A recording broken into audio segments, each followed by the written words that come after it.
살아계신 하나님 아버지, 이 시간 우리가 하나님 앞에 기쁨으로 감사함으로 예물을 드립니다. 하나님 기뻐 받아 주시옵고 예물로 그가란 손길 가운데 복의 복을 더하사 하나님 앞에 드리는 기쁨을 마음껏 누리게 하시고 더 많이 드릴 수 있는 삶이 되게 하여 주시옵소서. 이거 혹여나 마음에 시험 들지 않게 하여 주시고 우리에게 받은 것을 하나님께 또 나누어 드릴 수 있는, 하나님께 바쳐 올릴 수 있는 귀한 복을 허락하여 주시옵소서. 이 시간 하나님 말씀의 자리에 나아갑니다. 아버지, 은혜를 사모하며 나아갑니다. 은혜를 사모하지 못하는 영혼들도 불쌍히 여겨주시고 교회로 불러주셨사오니 손에 손잡고 하나 되어 말씀의 자리, 은혜의 자리 나아갈 수 있도록 긍휼히 여겨 주시옵소서. 감사드리며 예수님의 이름으로 기도드립니다. 아멘.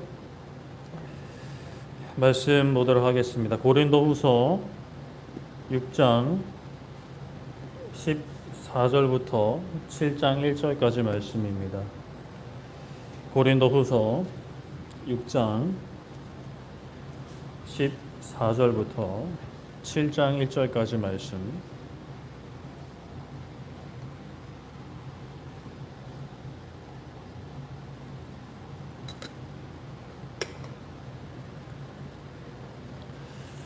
고린도후서 6장 14절부터 7장까지 한 절씩 교독하도록 하겠습니다. 너희는 믿지 않는 자와 멍에를 함께 매지 말라. 의와 불법이 어찌 함께하며 빛과 어둠이 어찌 사귀며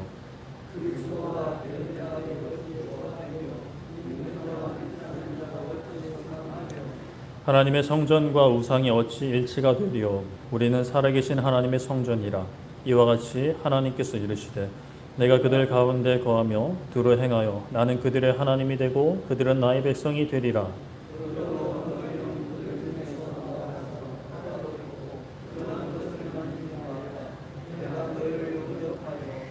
너희에게 아버지가 되고 너희는 내게 자녀가 되리라. 전능하신 주의 말씀이니라 하셨느니라. 그런즉 사랑하는 자들아, 이 약속을 가진 우리는 하나님을 두려워하는 가운데서 거룩함을 온전히 이루어 육과 영의 온갖 더러운 것에서 자신을 깨끗하게 하자. 아멘. 네, 오늘은 나를 향한 집착, 교만이라는 제목으로 말씀을 나누고자 합니다. 잠깐 저를 좀 보실까요? 네, 우리 잠을 좀 깨워주시고 주위에 계신 분들이 졸음과 사투하고 계시다. 네, 도와주시면 감사하겠습니다. 여러분들 이렇게 제가 볼 때면 표정이 이렇게 좀 어두울 때가 많은 것 같아요. 그러니까 많이 피곤하시겠죠, 당연히. 피곤하신 이렇게 얼굴로 앉아 계시는데, 제가 물론 여러분들 삶이 피곤하시겠지만 그 또 다른 이유를 제가 이번 주에 발견했습니다. 제가 이제 설교한 것을 제가 주중에 봅니다. 다시 쭉 보고 이게 뭐 놓친 거는 없는지 또 이상한 소리 한 건 없는지 다시 한번 이제 점검을 하는데, 저는 그렇지 않은데 그러니까 저기 카메라에 비친 제 얼굴을 보니까 왜 이렇게 졸린 눈을 하고 있는지 모르겠어요. 저는 안 졸린데 눈이 작아서 그런지 졸려 보이더라고요. 그래서 여러분들이 저를 보면서 이제 졸리실 수 있겠다라는 생각을 했습니다. 그래서 오늘은 약간 눈에 힘을 주고 있는데 별 차이가 없죠, 사실. 크게 차이가 없겠지만 그래도 좀 눈에 힘을 줘보도록 하겠습니다. 제 눈을 보시면 좋겠고, 눈이 안 보이시면 일부러 큰 안경을 꼈으니까 안경을 보시면 되겠습니다. 네, 우리가 날이 더워지고 있죠. 지금도 이렇게 에어컨이 돌아가고 있는데 진짜 이렇게 무더운 날이 지속되면 특히 운전할 때 정말 꼭 필요한 것이 에어컨인 것 같습니다. 이 에어컨이 작동되지 않으면 특히나 이 땡볕에서 운전해야 되는 그 자동차 안은 온도가 막 엄청나게 이제 올라가게 되죠. 그래서 심지어 뭐 사람도 죽을 수 있는 그런 상황에 이르게 됩니다. 그래서 참 자동차에 꼭 필요한 것이 에어컨인데, 근데 에어컨이 달려있지 않은 자동차들이 존재합니다. 어떻게 그렇게 이제 쓸모없는 자동차를 만드나 싶기도 하지만 어떤 자동차냐면 우리가 아시는 분들은 아시겠지만 그 능력을 품고 살아야 한다라는 말씀을 드렸습니다. 그래서 그렇게 살아가는 삶에서는 우리는 분별해야 한다라는 또 말씀을 드렸죠. 이 오른쪽에 보이는 말씀 구절처럼 우리는 하나님의 성전입니다. 오늘 우리가 살펴본 말씀 고린도 후서에도 하나님의 성전에 대한 언급이 등장을 하는데요. 고린도 후서 6장 16절에 이렇게 말씀을 하죠. 하나님의 성전과 우상이 어찌 일치가 되려 우리는 살아계신 하나님의 성전이라. 이와 같이 하나님께서 이르시되 내가 그들 가운데 거하며 두루 행하여 나는 그들의 하나님이 되고 그들은 나의 백성이 되리라 라고 말씀을 합니다. 하나님께서는 이스라엘 백성들, 나아가 오늘날 믿는 자들의 공동체인 교회를 하나님의 백성으로 삼으셨습니다. 그리고 거기서 더 나아가서 성령님을 허락하셔서 우리 안에 거하심으로 우리는 하나님의 살아있는 성전이 된 것이죠. 그러한 하나님의 성전에 우상을 두는 것은 가당치 않은 일입니다. 사실 우리 가운데 집에 우상을 모시고 계신 분들은 안 계시겠죠. 몰래 장롱 속에다 이런저런 어떤 그런 신의 형상을 한 그런 것들을 모셔놓은 분들은 없을 것이라고 생각이 됩니다. 그러나 단순히 눈에 보이는 우상만 없으면 되는가? 그것은 아닌 것이죠. 눈에 보이지 않는 우상이 오늘날에는 더 위험합니다. 더 치명적이죠. 고린도후서 7장 1절에 그런즉 사랑하는 자들아 이 약속을 가진 우리는 하나님을 두려워하는 가운데에서 거룩함을 온전히 이루 육과 영의 온갖 더러운 것에서 자신을 깨끗하게 하자라고 말씀을 합니다. 우리는 약속을 가진 사람들입니다. 약속을 품고 살아가는 사람들이죠. 나는 그들의 하나님이 되고 그들은 나의 백성이 된다는 약속. 또 6장 18절에 너희의 아버지가 되고 너희는 내 자녀가 된다는 약속이 우리 가운데 있습니다. 믿으십니까? 아멘이 되시기를 축복합니다. 진실로 마음 깊은 곳에서부터 우러나오는 아멘이 우리 모두에게 있기를 축복합니다. 이것이 믿어지지 않는다. 이것이 아멘이 되어지지 않는다라고 하신다면 믿기 원한다고 기도하셔야 합니다. 이러한 믿음을 달라고 간절히 기도하셔야 합니다. 이러한 믿음이 없으면 사실 우리가 그리스도인이라고 할 수가 없는 것이죠. 아무리 주일날 나온다 하더라도 수요일날 금요일날 새벽까지 나온다 하더라도 이것이 믿어지지 않으면 그리스도인이라고 말할 수 없는 상태입니다. 그렇게 되면 그리스도인으로서 누리는 모든 것을 또 누릴 수 없는 것이죠.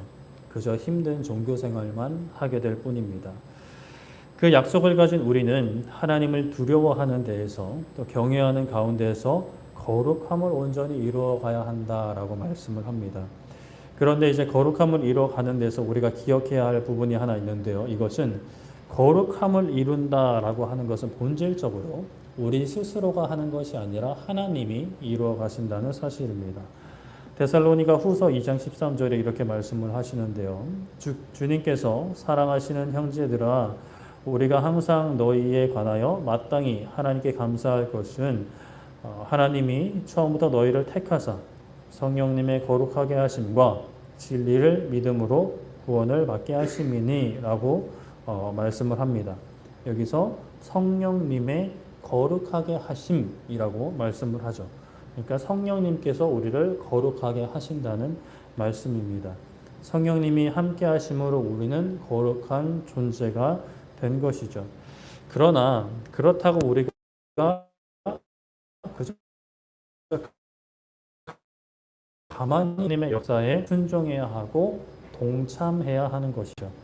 다시 고린도후서 우리가 돌아와서 7장 1절에 그런즉 다시 한번 읽어드리면 그런즉 사랑하는 자들아 이 약속을 가진 우리는 하나님을 두려워하는 가운데에서 거룩함을 온전히 이루어 육과 영의 온갖 더러운 것에서 자신을 깨끗하게 하자라고 말씀을 합니다. 우리에게 눈에 보이는 우상은 없을지라도 우리 가운데 육과 영의 온갖 더러운 것이 있을 수 있죠. 세상을 살아가다 보면 그렇게 하고 싶지 않아도 묻게 됩니다. 자동차를 이렇게 운전하다 보면 아무리 세차를 깨끗하게 한다 하더라도 어느샌가 자동차가 더러워져 가는 것을 우리가 알 수 있죠. 겉으로는 깨끗해 보여도 손가락으로 이렇게 한번 하면은 그 엄청난 까만 먼지가 묻어 있다라는 것을 여러분들이 발견을 할 수 있죠. 눈에 띄게 더러운 차들도 있지만 눈에 안 띄게 더러운 차들도 많이 있습니다. 우리도 세상에서 그렇게 됩니다. 온갖 육과 영의 더러운 것들이 세상을 살다 보면 묻을 수밖에 없는 거예요. 그래서 우리는 계속해서 거룩하게 우리의 몸과 우리의 영혼을 깨끗하게 해야 되는 것입니다. 그렇게 거룩함을 이루어 가야 하는 것이죠. 성령님의 역사하심에 순종하고 동참하는 신앙의 여정을 걸어가는 것입니다. 우리의 신분과 정체성이 함께 하시는, 내주하시는 성령 하나님으로 인해서 거룩한 존재가 되었고 거룩한 신분이 되었으니 우리의 삶도 그에 걸맞게 맞추어 나가고 바꾸어 가야 하는 것이죠. 그렇게 육과 영의 온갖 더러운 것에서 우리를 깨끗하게 해야 합니다. 하나님의 성전으로서 말이죠. 물론 이것은 아까도 말씀드렸다시피 우리의 어떤 노력이나 공로, 결단으로만 가능한 것이 아닙니다. 성령님의 능력으로 하는 것이며 우리는 기본적으로 무엇으로부터 우리를 깨끗하게 해야 하는지, 무엇을 죽여야 하는지 알고 있어야만 하는 것이죠. 그래야 성령님이 어떻게 역사하시고 어떤 방향으로 역사하시고 우리가 어떠한 일에 동참을 해야 되는지를 알고 있게 되는 것입니다. 그래서 오늘부터 우리는 7가지 죄악의 모습들을 살펴보려고 합니다. 7가지 죄에 대해서 살펴볼 텐데 이것은 뭐 중세 때부터 전해져 내려오는 죄의 모습들 중에 좀 대표적인 죄들을 7가지를 이야기합니다.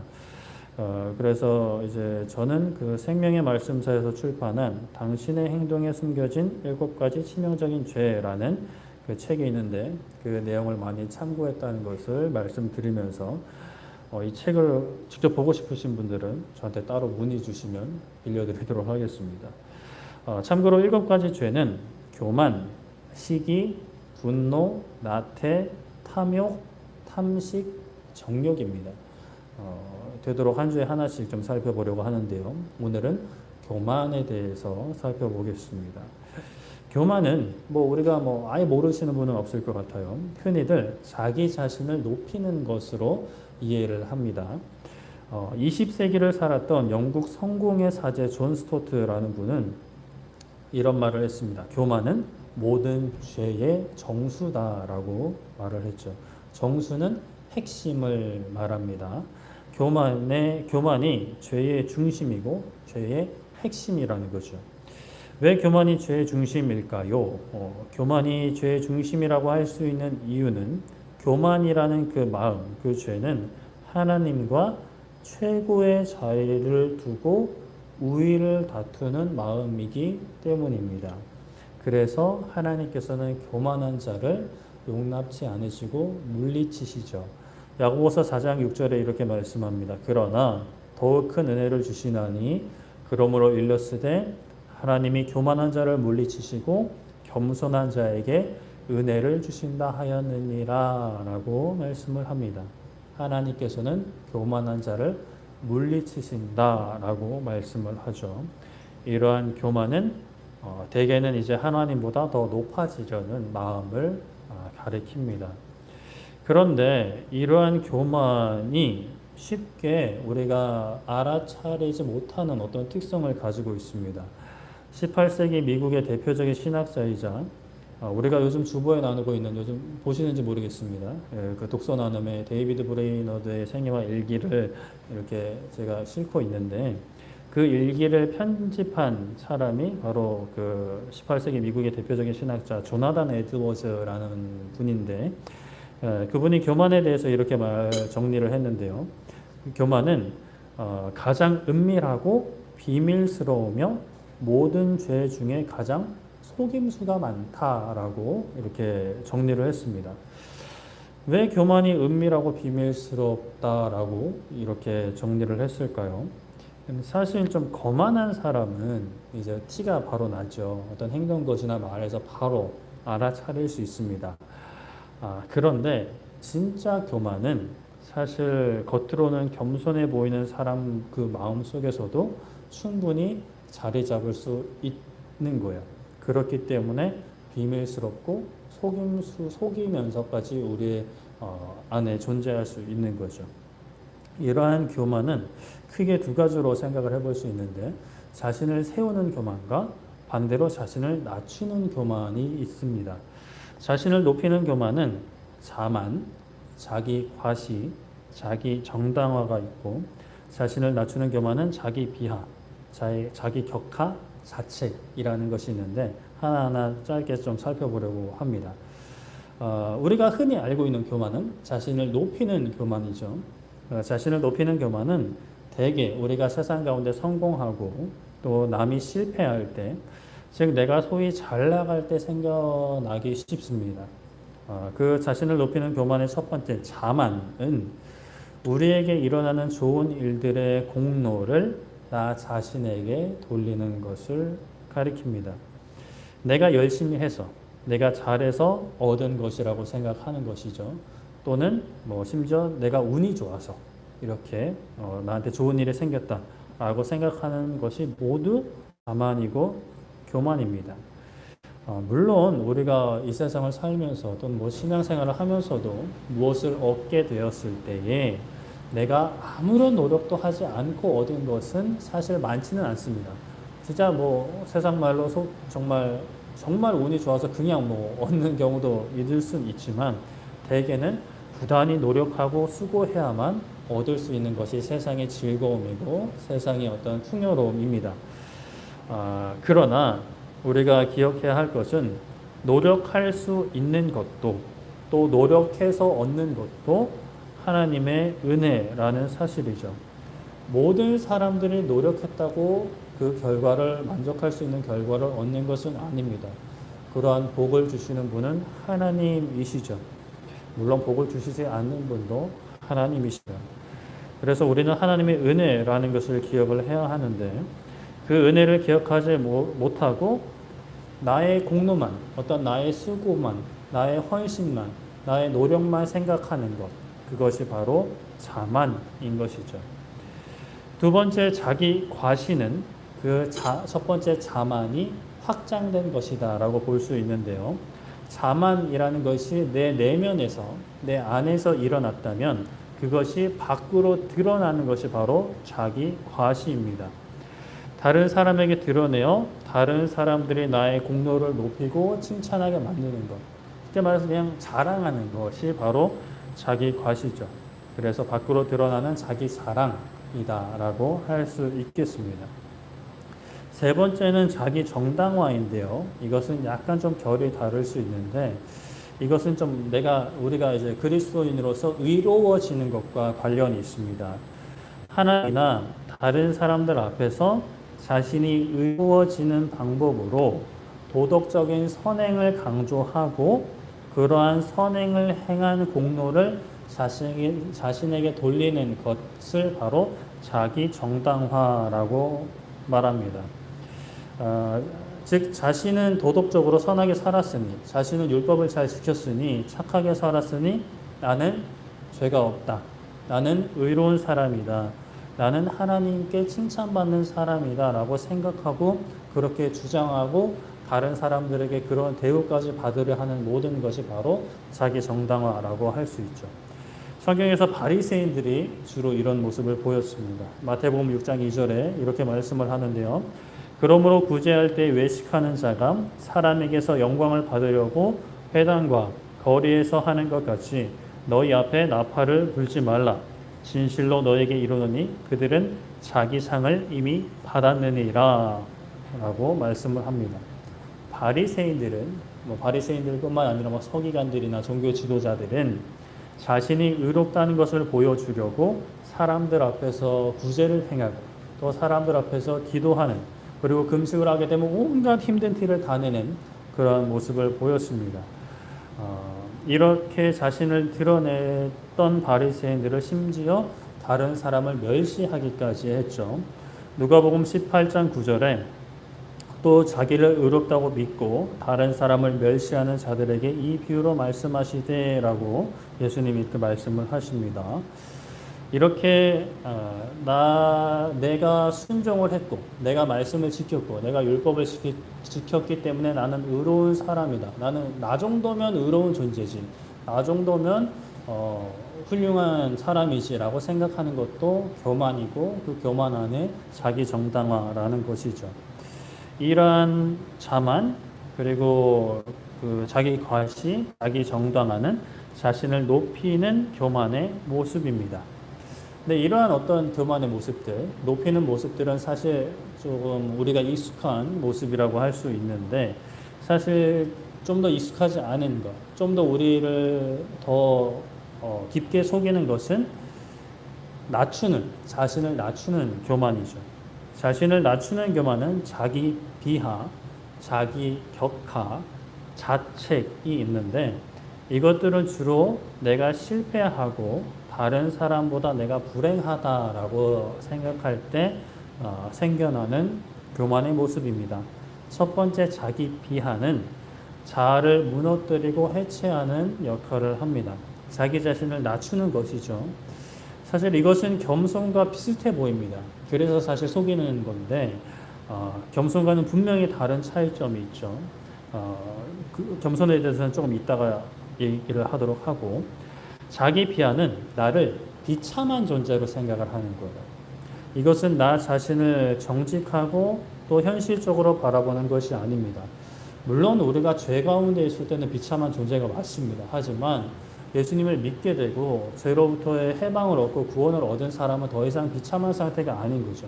내가 예수님을 믿었는데도 내가 뭐 신앙생활이나 이 세상 속에서 나는 비참한 존재야 라는 생각이 떨어지지 않는다면 그것은 이제 자기 비하의 상태에 빠져 있는 것이고 또 교만의 상태에 빠져 있는 것이다 라고 할 수 있는 거죠. 하나님께서 나를 분명히 사랑하신다고 하시는데 구원을 약속하셨다고 하는데 그 사랑이 느껴지지 않고 내가 처한 상황은 계속 이제 좋지 않은 상황들만 반복되고 힘든 일만 반복되다 보니 계속 그러한 상황에만 내 마음이 기울어져 있고 그것만 묵상을 하다 보니까 나는 하나님의 사랑을 받는 존재인데 그러한 말씀이 믿어지지 않고 나는 하나님께 버림받은 존재, 하나님은 나를 사랑하시지 않아, 하나님은 내 기도에 응답하시지 않아 라는 모든 생각들이 바로 자기 비하의 상태에 빠진 상태에서 드러나는 어떤 그런 교만의 열매다라고 할 수 있는 것입니다. 두 번째 자기 격하는 자기 비하가 겉으로 드러나서 일종의 신세 한탄과 같은 것으로 드러나는 것이 자기 격하라고 할 수 있는데요. 자신의 어려움이나 그 부족함을 과도하고 지속적으로 이야기하고 표현하는 것이 바로 자기 격하라고 할 수 있습니다. 물론 우리가 나의 어려움을 고백하고 나의 힘든 상황을 이야기하는 모든 것이 자기 격하다, 교만이다라고 할 수는 없습니다. 그리스도인들은 마땅히 자신의 어려움과 또는 필요한 것들을 서로가 서로 기도 제목으로 나눌 수 있어야 합니다. 그러나 이제 자기 격하의 마음에는 그러한 상태는 이러한 고백과 드러냄의 모습도 있지만 거기서 조금 뒤틀려서 사랑과 만족, 위로를 이제 다른 이들에게 이 세상 가운데 또는 사람 가운데에서만 바라는 마음들이 섞여 있고 지속적으로 계속해서 이것에 빠져 있는 마음의 상태는 자기 격하의 상태라는 것을 의심해 볼 필요가 있는 것이죠. 다른 이들에게 나에게 관심을 가져주기 바라는 마음, 다른 이들이 나에게 위로를 해줬으면 하는 그 마음이 저변에 깔려 있는 것입니다. 물론 다른 사람들이 나한테 가져주는 관심이 잘못되었다 또는 위로를 받는 것이 잘못되었다가 아니죠. 그러나 이것이 하나님과의 관계보다 우선시 될 때, 하나님과의 관계는 나 모르겠어. 하나님은 저 멀리 계시고 내 기도에 응답해 주시지 않으니까 더 이상 하나님은 찾지 않아. 그러나 다른 사람들의 그 말, 위로하는 그 말 또는 그 도움은 필요해 라는 마음으로 내가 사람과의 관계에서만, 이 세상 속에서만 위로를 바라고 어떤 도움을 바라고 있다면 그것은 자기 격하의 상태, 자기 비하의 상태, 교만의 상태에 빠져 있다라고 할 수 있는 것입니다. 세 번째 자책은 우리가 생각하는 어떤 기준에 미치지 못할 때, 또는 세상의 기준에 미치지 못할 때, 심지어 뭐 교회 안에 통용되는 그 기준에 미치지 못할 때 스스로를 비난하는 그러한 상태를 말합니다. 나 자신을 돌아보고 나의 잘못을 뉘우치는 어떤 회개의 자리에 나아가는 그런 것과는 또 결이 다르죠. 그냥 나 자신을 계속 이제 너는 그래가지고 뭐 구원 받겠냐? 너는 그래서 하나님의 사람이라고 말할 수 있겠냐? 너는 뭐 기독교인이라고 말할 수 있겠냐? 라고 막 비난하는 그러한 상태죠. 자책은 스스로에게 가혹한 판결을 내립니다. 나에 대한 판결도 하나님께서 내리시는 것인데 나 스스로 나 자신을 판결하고 너는 하나님께 사랑받지 못할 존재야. 너는 아무리 기도해도 너는 용서받을 수 없어 라는 생각까지 빠져들어가는 거죠. 자신의 부족함이나 또는 실패에 대한 책임, 죄에 대한 책임을 나에게 온전히 지우려고 머릿속에서 잘못한 일을 계속해서 생각하는 것. 과거의 어떤 실수를 자기 전에 내가 왜 그랬지 하면서 이불킥하는 그런 수준이 아니라 계속해서 그것을 묵상하고 또 묵상하면서 너는 그래서 안 돼. 너는 이것 때문에 안 돼. 뭔가 안 좋은 일이 생겼어요. 뭔가 하나님이 벌을 내리시는 것 같아. 내가 그때 그래서 그랬나? 내가 그때 잘못해서 그랬나? 이러한 모든 생각들이 바로 자책이라고 할 수 있는 거죠. 이러한 자책은 예수님의 십자가 구속의 능력을 평가절하하는 것입니다.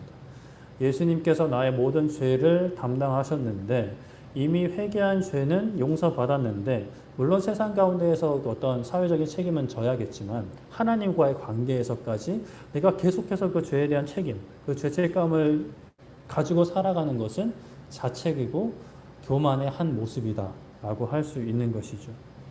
이러한 교만의 모습들, 자신을 높이는 모습이든 낮추는 모습이든 공통적인 특징은 바로 자기 자신에게 집중한다는 것에 있습니다.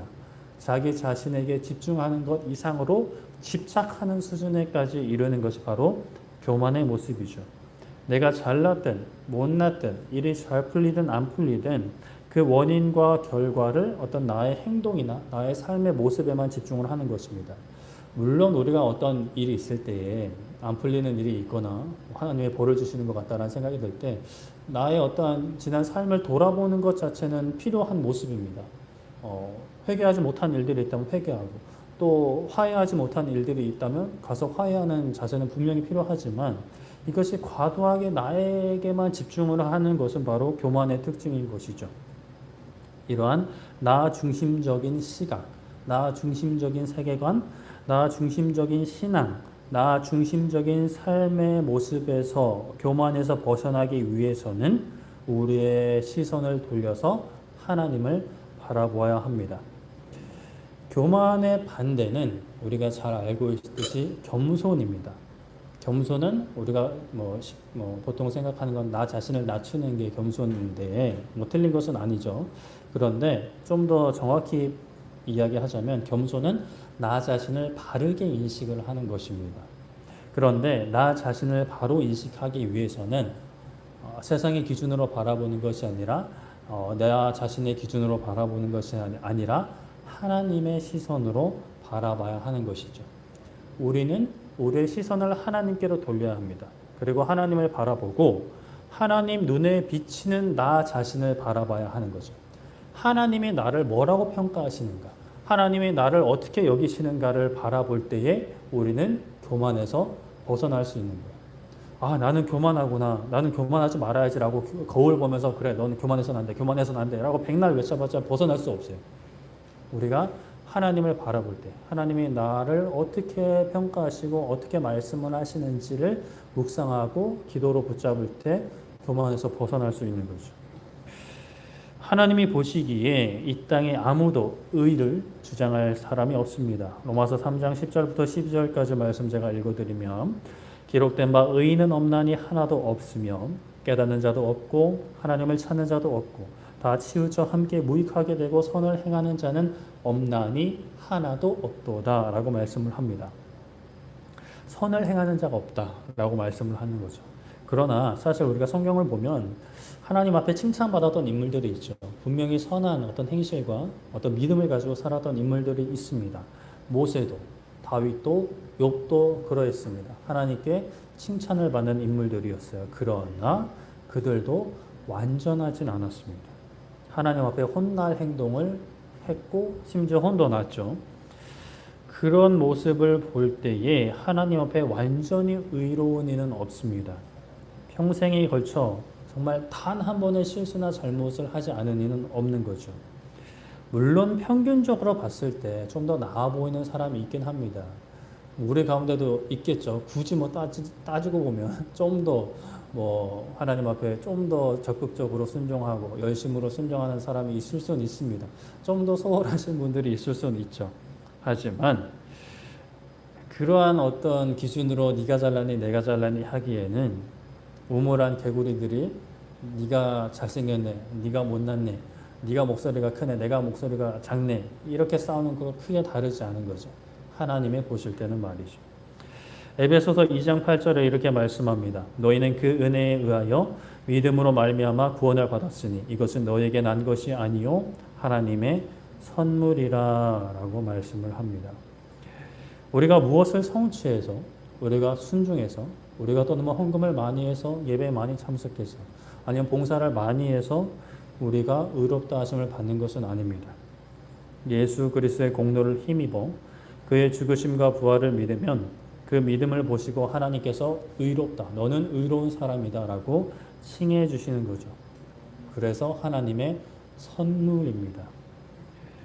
우리를 죄인된 신분을, 우리의 죄인 되었던 그 신분을 의인으로 바꾸어 주시는 그 놀라운 구원의 역사가 하나님의 은혜로, 하나님의 선물로 우리에게 주어진 것이죠. 그렇기 때문에 1차적으로 우리가 하나님 앞에서 그리스도인으로서 무엇도 하나님 앞에 자랑할 수 없는 거죠. 교만에 빠질 수가 없는 것입니다. 구원에 있어서 어떠한 것도 우리가 자랑할 수 없고 과시할 수 없는 거죠. 우리가 헌금을 얼마나 했다, 우리가 뭐 예배를 뭐 나는 뭐 얼마나 많이 참석을 했다, 새벽 예배에 빠지지 않았다, 또는 뭐 나는 목사다, 뭐 이런 것들 결코 자랑할 수 없는 거예요. 그리고 이 땅에서 우리가 누리는 것들도, 일반 은총 가운데 누리는 모든 것들도 자랑할 수 없는 것입니다. 구원이 나의 삶의 첫 번째고 나의 인생의, 우리의 인생의 가장 중요한 것이라면 그것과 관련해서도 우리가 자랑할 것이 없는데 이 땅에서 누리는 모든 것들도 하나님 앞에서, 그 앞에서, 세상 앞에서 자랑할 수 없는 것이고 그것으로 우리 자신을 높일 수 없는 것이죠. 또 내가 실패하고 또 내가 부족해 보이고 설령 내가 정말 죄를 지었다 하더라도 또 세상 가운데 교회 안에서 나만 빼고 다 잘 나가는 것처럼 느껴질 때에도 나 자신을 하나님의 시선으로 바라보아야 합니다. 이사야 43장 1절에 이렇게 말씀합니다. 야곱아 너를 창조하신 여호와께서 지금 말씀하시느니라. 이스라엘아 너를 지으신 이가 말씀하시느니라. 너는 두려워하지 말라. 내가 너를 구속하였고 내가 너를 지명하여 불러나니 너는 내 것이라. 아멘. 하나님께서, 우리를 창조하신 하나님께서 말씀을 하시는 거예요. 이스라엘을 향한 말씀이긴 하지만 오늘날 교회를 향한 말씀이기도 하죠. 내가 너를 지었다. 내가 너를 만들었다. 그러니 너는 두려워하지 말아라. 내가 너를 구속했다. 죄에서 너를 해방시켰다. 또 너를 지명하여 부렸다. 너희들의 이름 하나하나를 불러서 내 것을 삼았다. 내 백성을 삼았고 내 자녀를 삼았다. 설령 너가 실수한다 하더라도, 설령 너가 죄를 짓는다 하더라도, 설령 세상 가운데 너가 좀 부족하고 조롱받고 성공하지 못한 소위 루저의 삶을 산다 하더라도 나는 너를 그렇게 부르지 않았다. 너가 세상 가운데 어떤 취급을 받든 너는 나의 자녀고 나의 백성이다. 그런데 너가 왜 너 자신을 자책하고 너 자신을 낮추며 너는 죄인이라고, 너는 용서받을 수 없는 사람이라고 괴로워하고 자책하느냐, 자기 비하하느냐, 자기 격하하느냐. 너는 내 아들이고 너는 내 딸이다. 물론 잘못하고 있는 건 정신 차려야겠지. 반복해서 지은 죄에서 벗어나야 겠지. 그러나 그것에 대한 모든 책임을 너가 지을 수도 없고 지게 하지 않는다. 내가 내 아들을 보내서 그 책임을 감당하게 하지 않았느냐? 그러면 너는 너 할 것만 하면 된다. 그냥 회개하고 사상 가운데 교회 가운데 뭐 책임질 거 있으면 책임지되 하나님 앞에서 죄에 대한 책임은 예수님 내 아들이 졌으니 너는 그저 믿음으로 고백하고 감사하고 찬양하면 된다. 순종하면 된다. 라고 하나님께서 말씀을 하는 것이죠. 하나님께서 이스라엘에게 하신 약속, 우리에게도 하신 약속입니다. 하나님께서 우리를 씌우셨습니다. 그분이 두려워하지 말라 하십니다. 우리를 지명하여 부르신 하나님께서 너는 내 것이다. 내가 너를 소유했고 내가 너를 판단하고 내가 너를 의롭다 하는데 너가 뭐라고 지금 인터넷에 이런 유행어가 있는데 너 뭐 돼? 라는 이런 말이 있어요.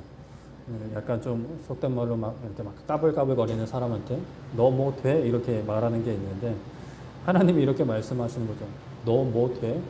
너가 뭐라고 지금 내가 좋다는데 내가 의롭다는데 어디서 토를 달어? 이렇게 말씀을 하시는 거죠. 하나님이 우리를 아들로 딸로 삼아 주셨습니다. 내 것이라 해주십니다. 내 거야! 라고 해주시는 거죠. 무엇이 사실 더 필요할까요? 하나님께서 나의 하나님이 되시고 나를 하나님의 소유 삼아 주셨습니다. 하나님의 자녀 삼아 주셨죠. 우리가 불행하다라고 생각하는 것들 또는 세상 가운데 나는 별 볼 일 없어 라고 생각하는 모든 것들 그러한 것들을 다 내려놓으셔야 합니다. 거기서 우리의 눈을 돌려서 하나님을 바라보아야 합니다. 하나님께서 우리를 바라보시는 하나님의 눈에 비친 우리의 모습을 바라보아야 합니다. 물론 우리는 부족하고 우리는 연약하고 실수도 하고 심지어 심각한 죄를 지을 수도 있죠. 하지만 하나님께서 우리를 버리지 않으신다면 우리를 용서해 주신다면 우리를 의롭다고 해주신다면 우리는 그것을 아멘으로 순종을 해야 합니다. 말씀을 정리하겠습니다. 교만은 하나님보다 나 자신에게 집중하는 것이고 더 나아가 집착하는 것입니다. 나 자신을 높이려는 자만 자기 과시, 자기 정당화에서 눈을 돌려야 합니다. 또 나 자신을 계속해서 불행하다 하는 자기 비하, 자기 격하, 자책도 내려놓아야 합니다. 이 교만이라는 더러운 죄는 너무나 끈적끈적하고 끈끈해서 우리가 우리의 힘으로는 아무리 떨어뜨리려고 해도 떨어지지 않습니다. 조금은 묻어 있을 수밖에 없어요. 그리고 세상을 살다 보면 어느샌가 내 이제 막 팔다리에 막 묻어 있는 것을 발견하게 될 것입니다. 그러므로 우리는 계속해서 지속적으로 반복해서 믿음의 눈을 들어 하나님을 바라보아야 합니다. 나 자신에만 초점을 맞추는 나의 마음의 눈을 들어서 하나님을 묵상할 때에 기도로 하나님을 찾을 때 말씀 가운데 우리에게 이미 허락하신 하나님의 말씀, 우리가 어떠한 존재인지, 하나님이 어떠한 분인지, 어떠한 사랑과 은혜로 우리를 품으시고 우리를 용납하시는지 그것을 우리가 묵상하고 바라볼 때에 하나님의 시선과 하나님의 마음이 느껴지고 깨달아질 때 우리는 진정으로 교만이라는 죄에서 자유함을 얻게 되는 것이죠. 하나님을 바라보셔야 합니다. 하나님을 묵상하셔야 합니다. 계속해서 나 자신에게 집중하려 하는 환경이 있다면 또 다른 사람과 비교하려는 환경이 있다면 벗어나도 괜찮다면 필요 없는 것이라면 아예 벗어나는 것도 좋은 방법입니다. 그러나 벗어날 수 없는 상황이라면 그 세상이라면 그 안에서 계속해서 하나님을 바라보아야 하고 매일매일 말씀의 자리, 기도의 자리를 지키셔야 합니다. 아침, 점심, 저녁으로 지키셔야 합니다. 그 잘난 다니엘도 아침, 점심, 저녁으로 기도하는 것을 포기하지 않았습니다. 목이 날아가는 사자밥이 되는 위험 속에서도 기도의 자리를 지켰습니다. 이 세상을 살아가는 것이 그러한 맹수 가운데 사자의 동굴 안에서 살아가는 것과 크게 다르지 않습니다. 눈에 보이는 사자만 없을 뿐 눈에 보이지 않는 악한 영의 세력들이 으르렁거리면서 여러분들을 집어삼키려고 하고 있습니다. 그만큼 여러분들은 하나님의 귀한 자녀이기 때문에 악한 자녀들은 어떻게든 여러분들을 넘어뜨리려고 할 겁니다. 그럴수록 우리는 말씀의 자리, 기도의 자리를 붙잡으셔야 합니다. 놓쳐서는 안 되는 것이죠.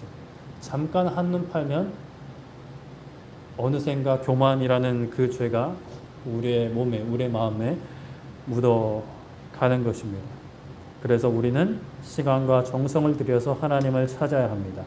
말씀을 통해 하나님을 찾아야 합니다.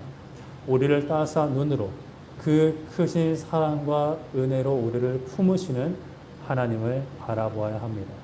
우리에게 주어진 한 주 하루하루 하나님의 은혜를 묵상하며 바라볼 수 있는 여러분들이 되기를, 우리 모두 되기를 소망하고 축복합니다. 우리 시간 찬양하고 기도하기 원하는데요. 우리 악보집 4번입니다. 오직 주의 은혜로라는 찬양인데, 이 찬양 그래도 우리가 여러 번 해봐서 좀 익숙하시리라 생각이 됩니다. 우리 함께 찬양하고, 우리가 잊지 말아야 할 은혜, 우리가 붙잡아야 할 은혜가 무엇인지 다시 한번 찬양을 통해 바라보는 시간 되길 소망합니다.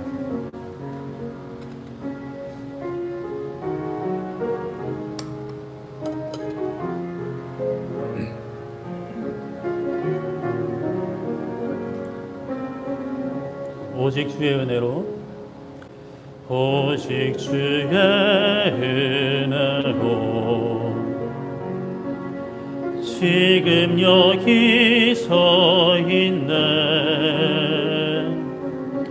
한없는 경배, 한없는 찬양, 내 영혼 예배 드리네.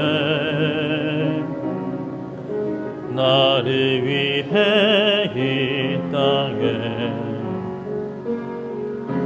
오신 주의 은혜,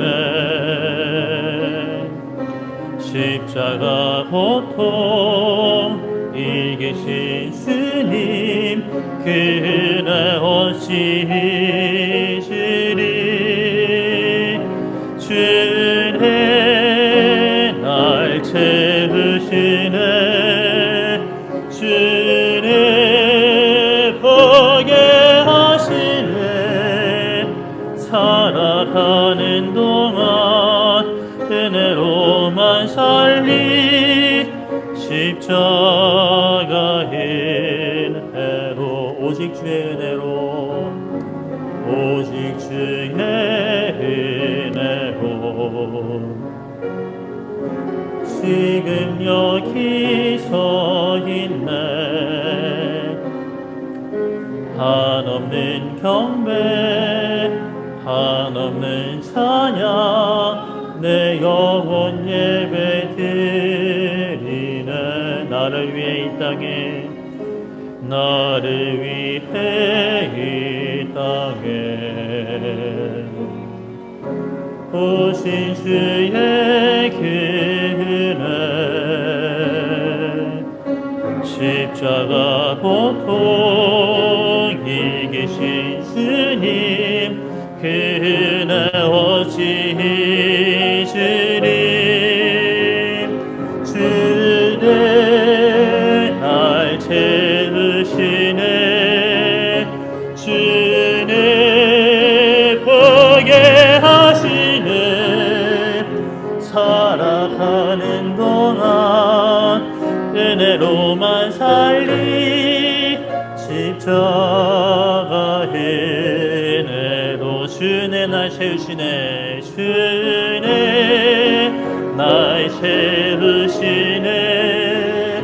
주 은혜 보게 하시네. 살아가는 동안 은혜로만 살리. 십자가의 해로. 아멘. 이 시간에 함께 기도할 때 하나님, 우리에게 주어진 삶, 특별히 이번 한 주 하나님의 은혜 놓치지 않는 삶이 되게 하여 주시옵소서. 나를 높이려 하고 나를 낮추려 하는 그 교만의 죄로부터 우리의 눈을 들어 하나님을 바라보게 하여 주시옵소서. 하나님의 눈에 비추어진 나의 모습을 바라보게 하여 주시옵소서라고 우리 주여 한번 외치고 기도하도록 하겠습니다. 주여, 살아계신 하나님 아버지, 이 시간 우리가 하나님 앞에 나아갑니다. 하나님 아버지, 우리에게 주어진 삶, 아버지 안에 우리는 끊임없이 우리 자신을 높이려 하고 때로는 우리 자신을 낮추려 하는 그러한 세상 속에서 교만이라는 죄 가운데서 아버지 안에 우리는 살아갑니다. 하나님, 그러한 교만이라는 죄에서 벗어나기 원합니다. 아버지 하나님, 그 교만이라는 죄에서 벗어날 수 있는 유일한 방법은 오직 하나님의 은혜뿐임을, 그 예수 그리스도의 구속의 공덕뿐임을 하나님 앞에 고백하오니 아버지 하나님 은혜 베풀어 주시옵소서. 나 자신을 낮추려 하는 자만과 자기 과시와 아버지 하나님 자기 정당화 가운데에서 나 자신을 낮추려 하는 아버지 하나님 자책과 아버지 자기 뼈와 자기 격화 가운데에서 아버지 하나님 우리는 우리의 믿음의 눈을 들어 하나님을 바라보게 하여 주시옵소서. 우리를 의롭다고 칭해 주시는, 우리를 하나님의 자녀라고 하나님의 백성이라고 칭해 주시는 아버지 하나님, 그렇게 여겨 주시는, 우리를 용납해 주시고 용서해 주시는, 우리에게 죄 없다라고 해 주시는 하나님의 은혜를 바라보게 하여 주시옵소서.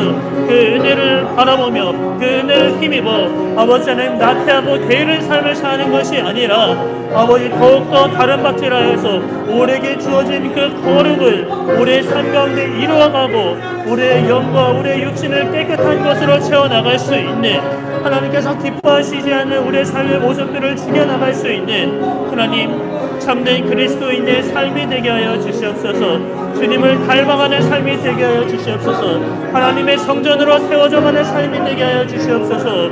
아버지 하나님, 그리스도의 장성한 분량에 이르는 하나 되어 다른 박질한 손에 손잡고 함께 나아가는 교회가 되게 하여 주시옵소서. 아버지 은혜 베풀어 주시옵소서.